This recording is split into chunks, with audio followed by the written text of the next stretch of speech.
No Novo Testamento, nós temos 4 listas que fala sobre dons e ministérios.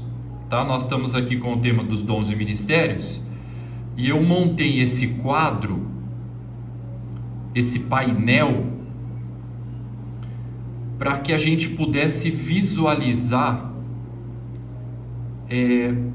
todos os dons que tem no Novo Testamento. Tá? Então aí eu distribuí em 4 listas. Essas 4 listas são: número 1 aqui, encargos. Número 2, dons do Pai. Número 3, dons do Filho. Número 4, dons do Espírito Santo.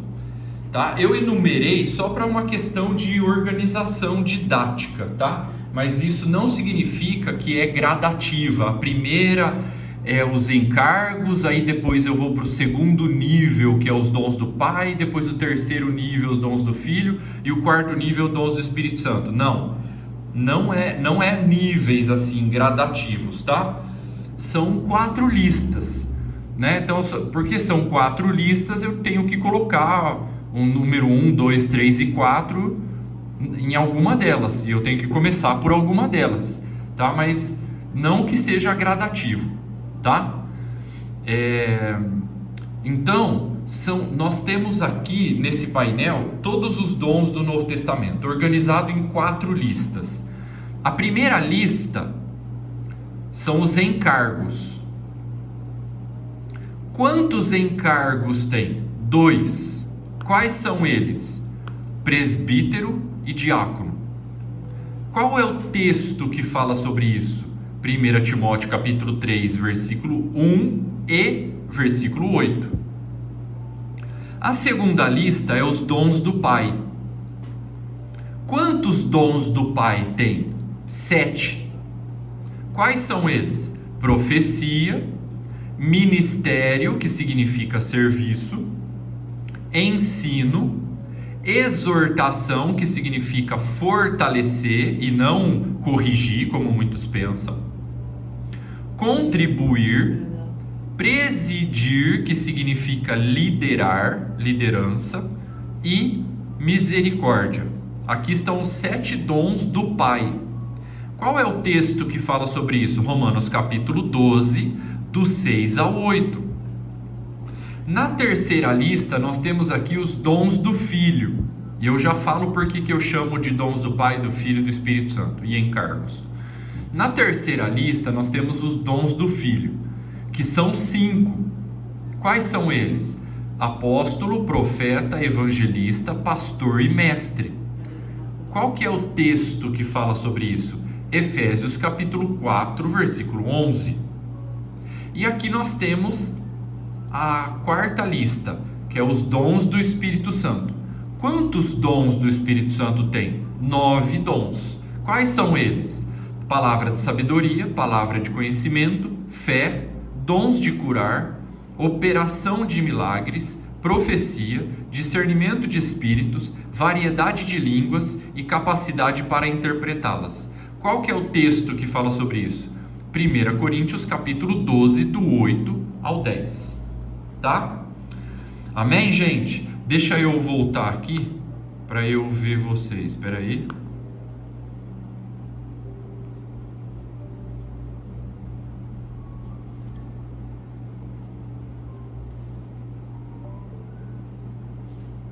Aí. Maravilha. Bom dia, Marilene. Como vai, minha irmã?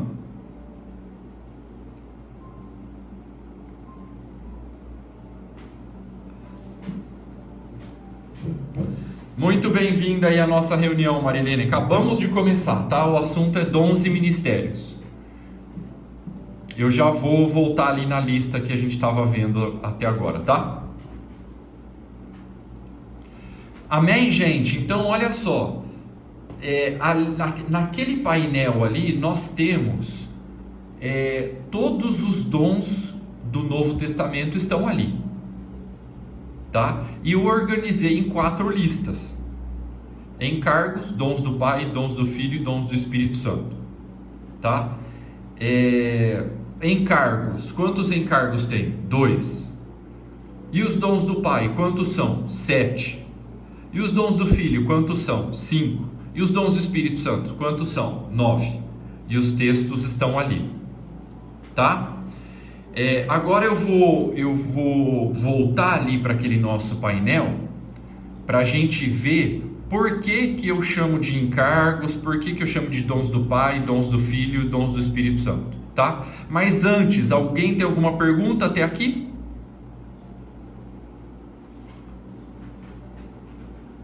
Maravilha. Então tá, vamos voltar ali para o nosso painel para a gente entender por que encargos e por que dons do Pai, dons do Filho e dons do Espírito Santo. Deixa eu compartilhar a minha tela aqui. Aí, maravilha. Foi. Deixa eu voltar lá naquela lista. Aí, muito bem. Bom, aqui está o painel com todos os dons, organizado em 4 listas que não são gradativas, tá? Mas eu coloquei 1, 2, 3 e 4 só para uma questão didática, tá? Para a gente compreender bem. Agora, gente, por que eu chamo presbíteros e diáconos de encargos? Porque diz respeito à liderança da igreja. Quem é a liderança da igreja? São os presbíteros e os diáconos. Essa é a liderança da igreja, tá? Mas como que se sabe disso, Márcio? Porque em 1 Timóteo capítulo 3, versículo 1 e versículo 8 fala sobre isso. O que fala em 1 Timóteo capítulo 3, versículo 1 e versículo 8? No versículo 1 fala assim, aquele que aspira o episcopado. O que é o episcopado? É ser presbítero, é o presbiterato, tá? O que é presbítero? É um encargo que diz respeito à liderança da igreja local, juntamente com o diácono, que está no versículo 8 aqui, que no versículo 8 fala semelhantemente o diácono, tá? A gente já vai entender como que um discípulo de Jesus chega a ser presbítero e diácono e quais são os requisitos para isso, para ele fazer parte desse presbitério de uma igreja local, que diz respeito à liderança da igreja local, que é formado por presbíteros e diáconos, tá? Porque 1 Timóteo capítulo 3, versículo 1 e 8 fala sobre isso. Tá? No versículo 1 fala sobre o presbítero, no versículo 8 fala sobre o diácono. Ah, Márcio, mas tem mais texto? Tem vários. Por exemplo, Filipenses capítulo 1, versículo 1, Paulo escreve aos presbíteros e diáconos da igreja que estava na cidade de Filipos, em Filipenses capítulo 1, versículo 1, tá? Ou seja, ele está escrevendo ali para a liderança da igreja, para o presbitério da igreja, que é formado por presbíteros e diáconos, tá? Então tá aí os 2 encargos da igreja local. Então eu chamo de encargos, por quê? Porque diz respeito à liderança da igreja local, tá? Então aqui, ao invés de encargos, poderia chamar liderança de uma igreja local, tá? Mas eu coloquei aqui o nome de encargos, tá? O que são os encargos? Os presbíteros e os diáconos. Ou seja, é aquela liderança da igreja local, é o presbitério da igreja local, formado por presbíteros e diáconos. Tá? A gente já vai entender como que um discípulo de Jesus chega a ser presbítero e diácono, né? Ou seja, para fazer parte do presbitério de uma igreja local, de um encargo, de uma liderança de uma igreja local, tá? Mas por enquanto a gente precisa entender bem isso, tá? Tem 2 encargos. Tem 2 encargos, que são os presbíteros e diáconos. Isso diz respeito à liderança de uma igreja local, toda a igreja local tem que ter um presbitério formado por presbíteros e diáconos, tá? Muito bem.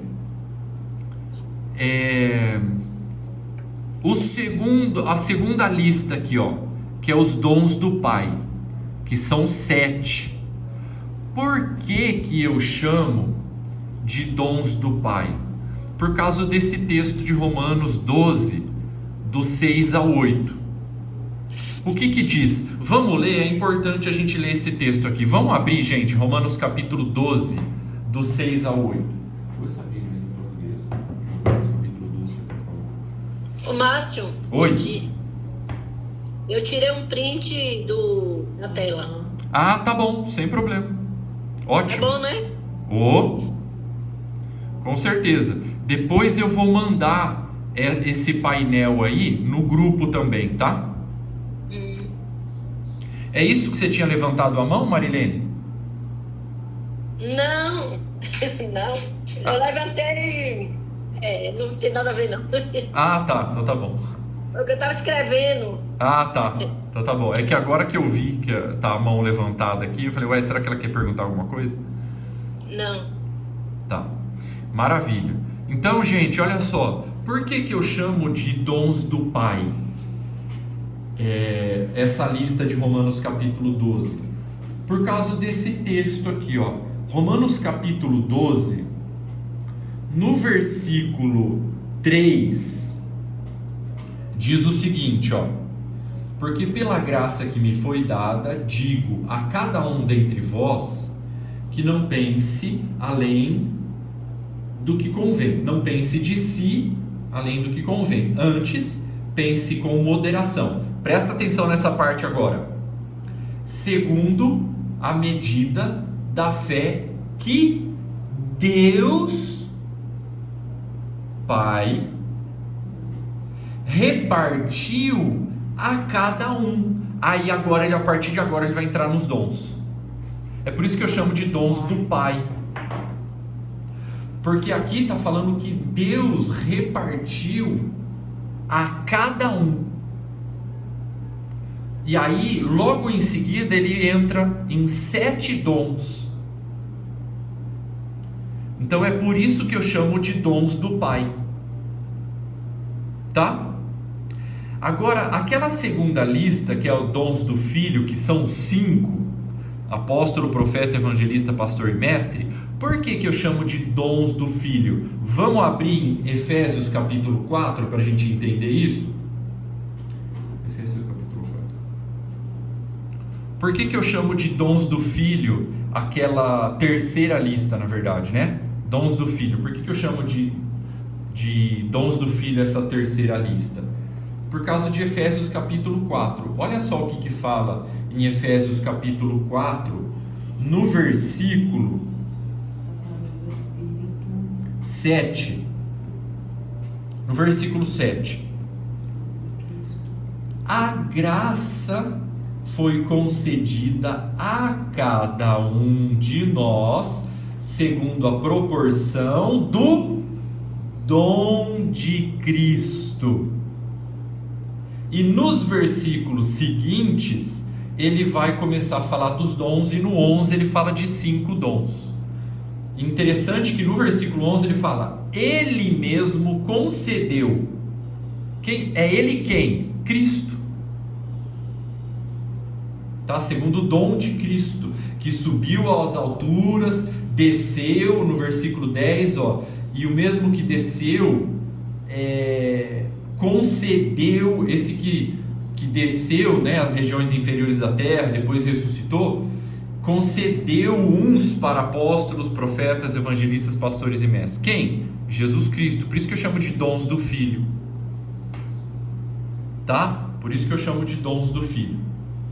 Essa lista de Efésios 4:11.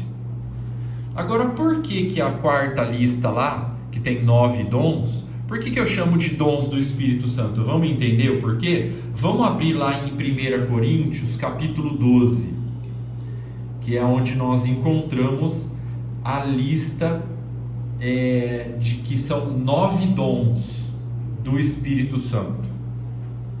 1 Coríntios capítulo 12, versículo 4. A gente vai entender por que eu chamo essa lista de dons do Filho. Olha só, 1 Coríntios capítulo 12, versículo 4. Ora, os dons são diversos, mas o Espírito é o mesmo. E logo em seguida ele vai começar a falar dos dons do Espírito Santo, que é uma lista de 9 dons. É por isso que eu chamo de dons do Filho. Tá? Então, gente, ficou claro por que eu chamo de encargos, por que eu chamo de dons do Pai, por que eu chamo de dons do Filho e por que eu chamo de dons do Espírito Santo? Porque está ali no texto.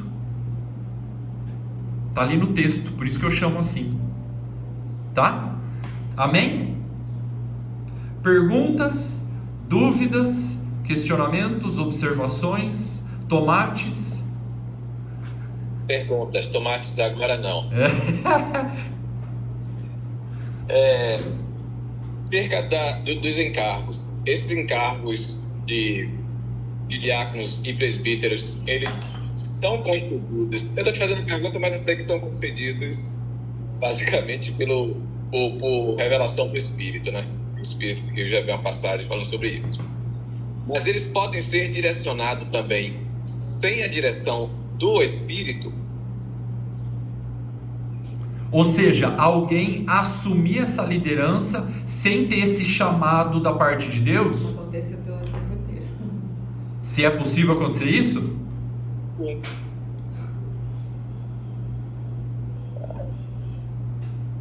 Infelizmente. Infelizmente. Olha só, Fernando, ótima pergunta. E tem vários exemplos de vários tipos diferentes, vários caminhos diferentes que levam uma pessoa a pegar essa sem ter chamado. Infelizmente. Tem vários caminhos. Por exemplo, um deles eu chamo de filhos do sistema. E o que é um filho do sistema? É assim, ó. Imagina uma criança que cresceu num lar evangélico, porque os pais iam no culto todo domingo. Fielmente, todo domingo eles estavam lá no culto. Então, levavam essa criança no culto. Essa criança cresceu, ficou adolescente. Chegou aos 18 anos de idade, ela tem que escolher uma profissão. Aí ela não sabe o que é da vida. Eu vou fazer teologia, porque eu cresci a vida inteira no culto evangélico, na denominação evangélica. Eu já conheço bem esse contexto.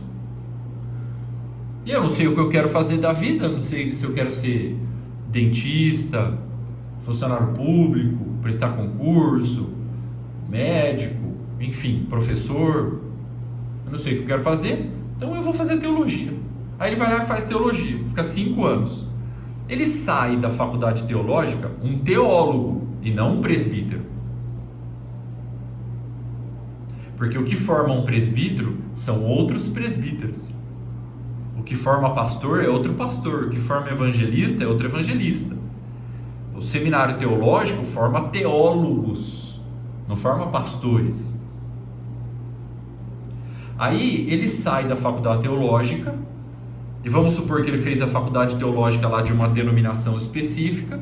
O que essa faculdade teológica vai fazer? Vai colocar ele como pastor daquela denominação, para ele praticar aquela oratória que ele aprendeu na faculdade teológica, que várias delas, uma das matérias se chama técnica de manipulação de massa. E ele sai de lá e vai ser pastor de uma denominação evangélica, sem chamado, sem formação de caráter, mas cheio de teologia na cabeça. Aí ele sai de lá da faculdade teológica com 2 sonhos. Ele quer uma mulher para ele casar e uma denominação evangélica para ele pregar os sermões que ele aprendeu. Aí todo domingo ele está lá pregando aqueles sermões. É um filho do sistema. Ele mesmo não é pastoreado por ninguém, é um pastor órfão, que ninguém pastoreia a vida dele. Ele deve ter um superintendente lá que mora lá não sei aonde, que cobra quantidade de membros e dízimo, que ele conseguiu bater a meta por mês. Mas ele não é pastoreado. E ele tenta pastorear aquelas 50, 100, 200, 500 pessoas do púlpito. Também não vai conseguir. Porque ministério de pastor não é do púlpito. Do púlpito você não pastoreia ninguém. E ele está ali, exercendo aquilo que seria uma função de presbítero, mas sem chamado, sem ter sido treinado por outro presbítero, sem ter sido experimentado, como fala em 1 Timóteo capítulo 3, sem ter um chamado, convicção da parte de Deus. Ele foi porque não sabia o que fazer. Ele viu uma oportunidade. Opa, essa aqui é uma boa oportunidade para eu ter um dinheirinho. Então eu vou fazer teologia. Esse é um exemplo. Esse é um exemplo. Tá? Tem outros exemplos também muito tristes que acontece assim. Por exemplo, vamos supor que tem uma igreja local que tem clareza da formação de novos obreiros, que deve ser trabalhado a formação de novos obreiros, ou seja, presbíteros e diáconos. Precisa trabalhar e encontrar isso no meio da igreja, aqueles que têm esse chamado, trabalhar no caráter deles, trabalhar numa base bíblica boa também, numa boa base de dons, de chamado, de ministério, né? De consciência de equipe e tal. E aí ele começa a trabalhar ali, né? Os irmãos ou aquela igreja local. Aí tem um irmão lá, ali no meio, um discípulo que é extremamente carente. E ele tem muita necessidade de aceitação pública. Tem complexo de rejeição. Então, para resolver isso, ele enxerga nos encargos de uma igreja local a grande oportunidade dele ser amado, dele ser paparicado, dele ser buscado pelo público, dele ser aceito. Então o que eu vou fazer? Eu vou ingressar nesse projeto aí de formação de novos obreiros para eu ser presbítero da igreja local. E aí eu vou ser presbítero da igreja local, as ovelhas vão me procurar, as ovelhas vão se submeter à minha liderança, eu vou dar ordens, eles vão me obedecer. Esse sujeito não tem chamado. Ele viu uma oportunidade passando ali e pegou. Para resolver a necessidade de aceitação pública, para resolver o complexo de rejeição que ele tem, a carência. Lamentavelmente, isso acontece também. Lamentavelmente. O que nós fazemos? O que nós, como igreja, precisamos fazer? Experimentar bem essas pessoas. Por isso que 1 Timóteo, Paulo fala assim, que eles devem ser experimentados. Se eles se mostrarem irrepreensíveis, aí eles exerçam o presbiterato e o diaconato. Então eles precisam ser bem experimentados, bem observados. Não, olha, esse aqui, ele tem essas disfunções emocionais. Então vamos tratar essas disfunções emocionais primeiro, resolver essas coisas primeiro, porque você colocar um homem disfuncional na liderança de uma igreja é um estrago. O estrago é maior do que a falta de liderança. Líderes imaturos e disfuncionais causa mais estrago do que a falta de liderança. E isso acontece a rodo. Não é só no Brasil, não. A rodo. Por quê? Porque a gente não experimenta essas pessoas. Primeiro, a gente tem muita pressa de formar esses novos obreiros, de impor as mãos para constituir eles presbíteros e diáconos, e aí vai colocando menino para fazer trabalho de homem. Aí causa muito estrago. Não sei, Fernando, se eu conseguir aqui responder um pouco. Deixa eu ver as mensagens aqui. Das igrejas. Ó, é bem por aí, a Amanda tá falando. Totalmente despreparados e acaba matando as ovelhas. Triste realidade. Pois é. É a descrição das igrejas, a Rosi falou. Exatamente. Ô Márcio, licença. Sim. Eu me senti, por exemplo, alguns anos atrás, há uns 7 anos, eu fui ungida a diaconisa, mas eu não me sentia preparada. O meu espírito não testificava. E depois de algum tempo, essa igreja fechou. E eu disse, eu não estou preparada. Olha aí, ó. Tá aí. Obrigado, Marilene, pelo testemunho, porque vem enriquecer muito e trazer ainda mais clareza para todos nós essa triste realidade. Você vê? Que coisa. Tá vendo como que é? É duro. É difícil. Desculpa, licença. Não, pode falar. E outra coisa, eu era muito dedicada, eu me envolvi em tudo da igreja, eu entrava praticamente em todos os votos, desafio, tudo que a igreja tinha, eu tinha alegria de participar. Mas quando ele me chamou para ser consagrada à diaconisa, eu fui por obediência, mas eu não, dentro de mim não testificava, eu não achava que eu estava preparada e não era a hora. Né? Tá vendo? Então, é complicada essa questão. Porque assim, ó, discipulado é pessoas trabalhando em pessoas, pessoas trabalhando com pessoas, pessoas avaliando pessoas, pessoas experimentando pessoas, pessoas treinando pessoas, pessoas ativando pessoas. Isso é a vida da igreja, né? Então, como são pessoas, todos nós estamos sujeitos a errar, mas a gente precisa ao máximo minimizar, sermos muito zelosos, cuidadosos, não ansiosos, sem pressa, né, para fazer esse trabalho. Por exemplo, aqui em Agudos nós temos 3 presbíteros e 2 diáconos, e nós estamos agora trabalhando em formação de novos obreiros. Aí nós chamamos eles um pouco mais para perto de nós e estamos trabalhando alguns assuntos bem específicos, caráter, dom, chamado, né? E sem pressa, sem data, sem prazo. Aí a gente delega um pouco de responsabilidade, observa como que eles vão corresponder a isso, né? A gente está fazendo o quê? Está experimentando eles na lista de 1 Timóteo capítulo 3. Mas a gente também está aqui, ó, ouvindo o Senhor. E o que Ele vai dizer? Porque às vezes a gente acha que é esse e é aquele.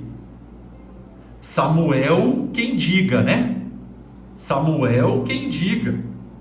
Deus falou assim, Samuel, vai lá na casa de Jessé, que lá tem um homem dom. Você vai consagrar ele. Lá tem um obreiro. Você vai ungir ele rei de Israel. Aí, Deus não falou quem era, só falou que estava lá. Deus já poderia ter falado quem era, né? Mas por que não falou? Para manter Samuel dependente de Deus. Ele ia ter que chegar lá na casa e manter a sua dependência do Senhor, né? Senhor, cheguei aqui na casa, ó, mas qual deles que é? O Senhor não me disse ainda, mas eu continuo com o ouvido atento. Calma aí, Rosi, já passo para você já, tá? Eu continuo com o ouvido atento. E aí, Lê, beleza? eu continuo com o ouvido atento aqui. Então manteve Samuel dependente de Deus. Aí Samuel chegou lá e foi experimentar as pessoas. O Jessé achava que era o primogênito, porque afinal o primogênito é o que recebe a bênção. Ele achava que era o primogênito. Ele tinha aparência, ele era alto, ele era formoso, bonitão, eloquente, capacitado. Aí eles achavam que era esse. Só que Samuel, graças a Deus, ele estava com o ouvido atento ali, ó. Porque Deus não vê como o homem vê. O homem vê a aparência, mas Deus vê o coração. E ele estava com o ouvido atento ali, ó. Aí Deus falou: ó, Samuel, não é esse aí não. Passa pro próximo. E foi passando. Aí Jessé falou assim: já passou todos. Ele falou: mas você não tem mais nenhum filho aí? Ah, é verdade, eu tenho um, o caçula, esqueci dele. Ele está lá cuidando das ovelhas. Olha só, ele já estava treinando aquilo que ele seria: cuidar de ovelhas. Então a gente aprende aqui uma outra coisa. Para você impor as mãos para alguém ser presbítero e constituir essa pessoa presbítero ou diácono, é importante que essa pessoa já esteja exercendo esse ministério antes, que aí você impõe as mãos só para confirmar aquilo que ele já estava fazendo.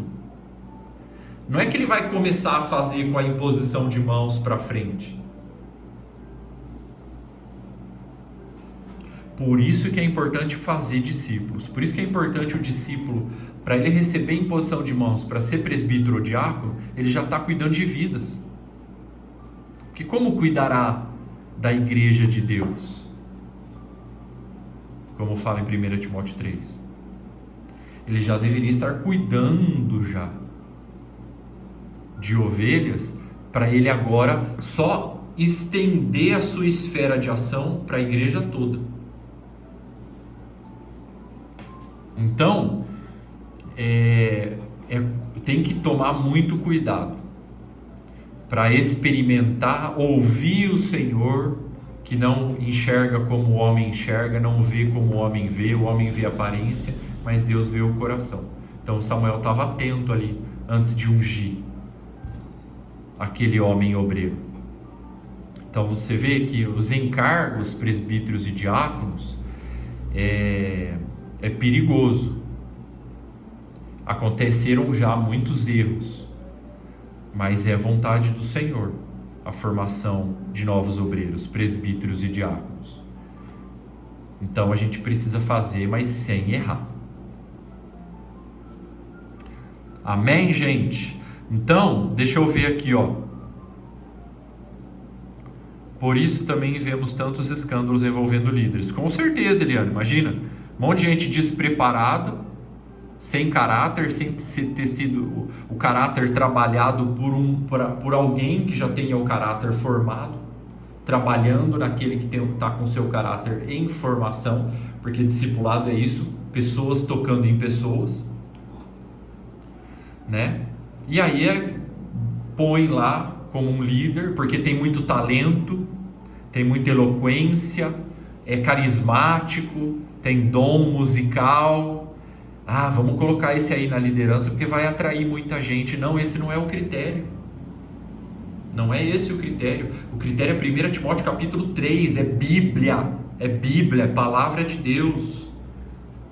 É o que está escrito em 1 Timóteo capítulo 3, do 1 ao 7. É ali, aquela é a lista que tem que experimentar e formar na vida daquele que está sendo trabalhado, formado para receber imposição de mãos, para ser presbítero ou diácono. Aquilo ali.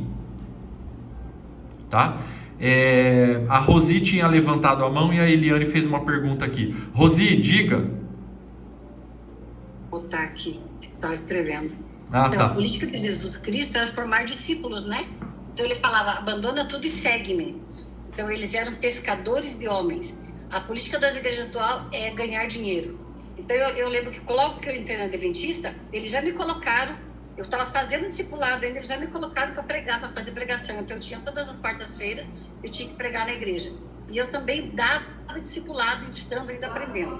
Eu tinha muito zelo, né? Eu tinha assim, muito medo de fazer a coisa errada, de estar blasfemando contra Deus. Então eu jejuava muito, eu orava muito e eu estudava muito tudo que eu ia falar. Só que eu não tinha ninguém de dentro da igreja me falando o que eu tinha que fazer, como eu deveria falar. É por isso que os pastores da igreja adventista, cada um diz uma coisa diferente. Mas eles têm vários líderes, vários pastores. Por quê? Ali os pastores, eles se formam pastores porque são filhos dos pastores. Aí estudam na escola adventista de graça, porque o pastor tem ensino de graça para os filhos, né? Tem não sei quanto por cento de desconto na faculdade. Então vão se formando pastores. E é isso que o irmão falou. Então não são pessoas convertidas. Porque, em primeiro lugar, para uma pessoa pregar o evangelho, ela tem que passar por todo aquele processo de discipulado lá do começo. E aquela parte também de cura da alma, sabe? De livramento, de libertação. Porque foi o que Jesus fazia. Então, o modelo de evangelismo de Jesus Cristo é o perfeito.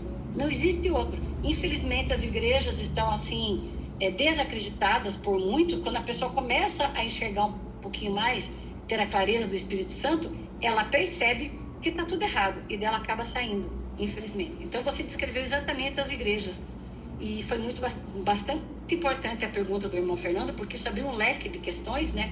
Se a gente for falar isso aqui, a gente não para mais. Mas é só isso que eu queria comentar. Obrigada. Bênção, Rosi, exatamente. Olha só, tá vendo como que é as coisas?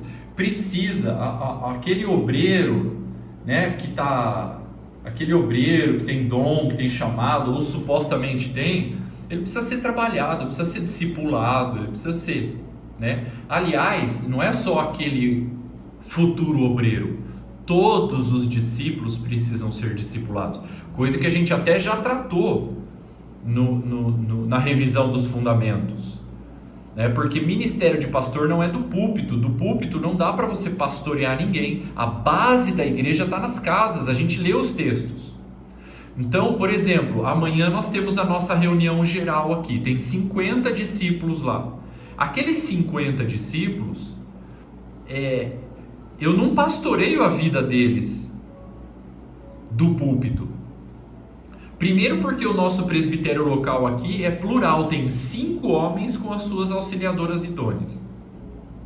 Então não é uma liderança de um homem só. Nós também não somos órfãos, nós somos pastoreados.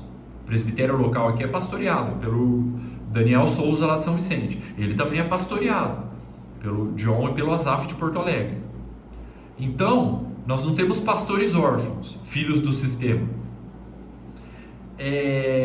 Segundo, aqueles 50 discípulos que estão lá no nosso galpão de domingo às 6 horas da tarde, eles têm os seus discipuladores que se reúnem nos grupos pequenos nas casas durante a semana, para que ali eles sejam pastoreados, treinados, corrigidos, fortalecidos, consolados, curados.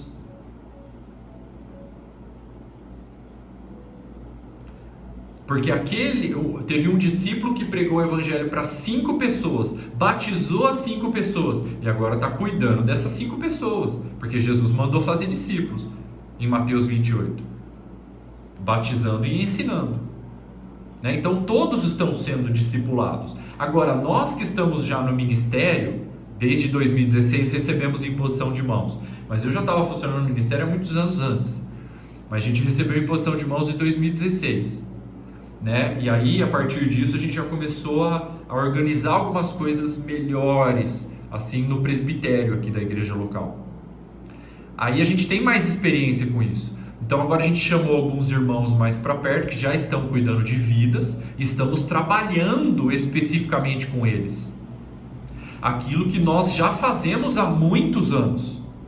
E continuamos sendo treinados pelo irmão que pastoreia a nossa vida, para que a gente continue fazendo e aperfeiçoe cada vez nosso caráter e o nosso ministério, né? Então, pessoas treinando pessoas, mas as pessoas precisam ser treinadas.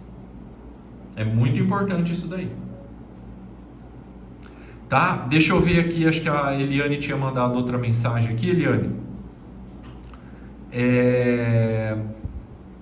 Como Davi foi experimentado? O Davi, ele foi experimentado... Eu comentei assim, no sentido assim de uma afirmação, né? Que o irmão estava falando que precisa ser experimentado. Davi foi muito experimentado até se tornar rei, né? Até realmente assumir o ministério dele, né? Com o urso e com o leão. O próprio Deus experimentou isso. Porque Davi enfrentou o urso e enfrentou o leão para quê? Para proteger uma ovelha. Olha aí, ó, o ministério pastoral sendo treinado na vida do Davi. O próprio Deus se encarregou de treinar ele. Ele já era pastor de ovelhas ali, ele já estava sendo treinado.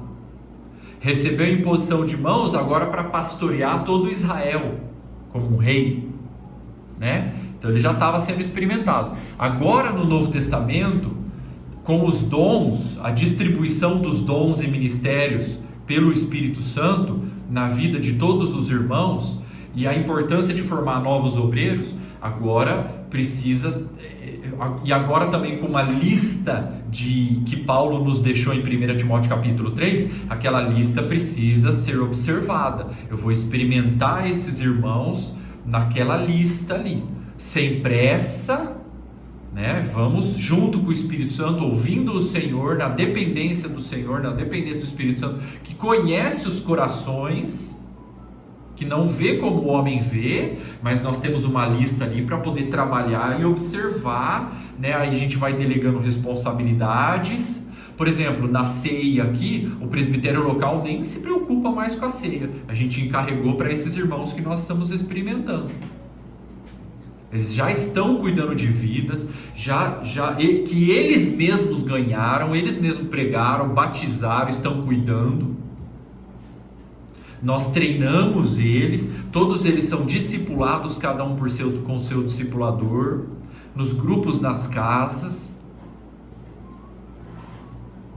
Aí a gente vai delegando responsabilidade, observa como eles estão correspondendo, se está pesado, se não está, conversa transparente, aberta.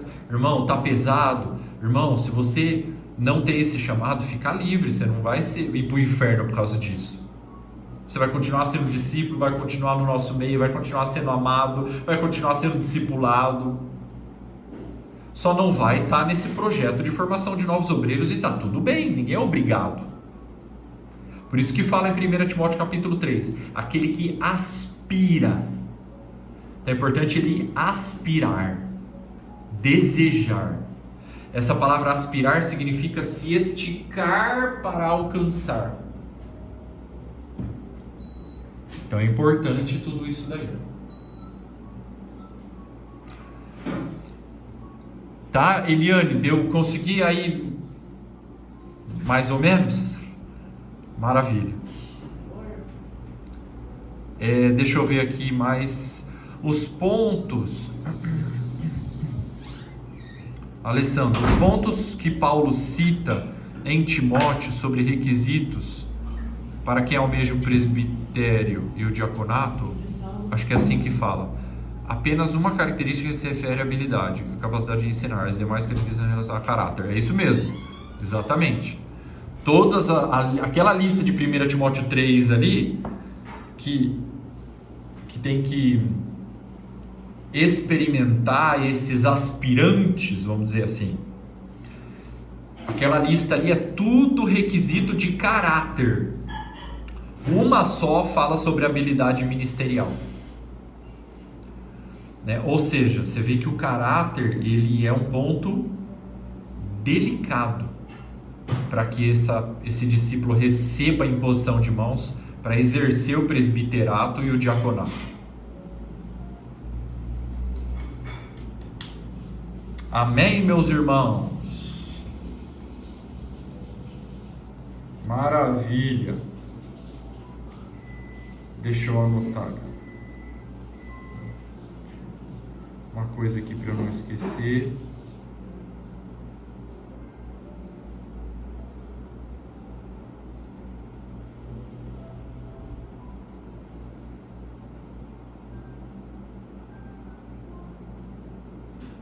Aí. Maravilha. Né? Você vê só que importante, né? Muito importante. Benção demais.